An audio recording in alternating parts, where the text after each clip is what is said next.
नाज़रीन अस्सलाम वालेकुम। मैं इस वक्त पंचायत दर्रा सांगला में, मेरे पीछे आप ये जो इमारत देख रहे हैं ये हाई स्कूल सांगला की इमारत है। नाज़रीन ये पहले प्राइमरी स्कूल था।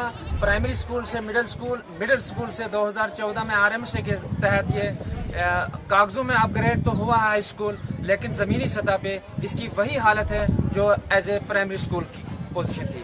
तो ना ही बच्चों के बैठने की जगह है, ना उनको पढ़ाने के लिए स्टाफ मौजूद है, तो उनका जो राइट टू एजुकेशन है वो उनसे छीना जा रहा है।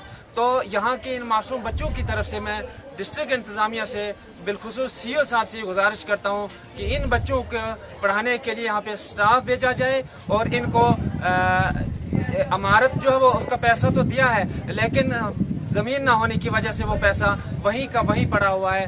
इसलिए हम CO साहब से और डिस्ट्रिक्ट एडमिनिस्ट्रेशन से ये गुजारिश करते हैं कि यहाँ पर जो स्टेट लैंड है उसकी आइडेंटिफिकेशन करके वहाँ हमारे बच्चों के लिए हाई स्कूल की बिल्डिंग तामीर की जाए, ताकि हमारे बच्चे भी जो है वो सुकून से बैठकर तालीम हासिल कर सकें।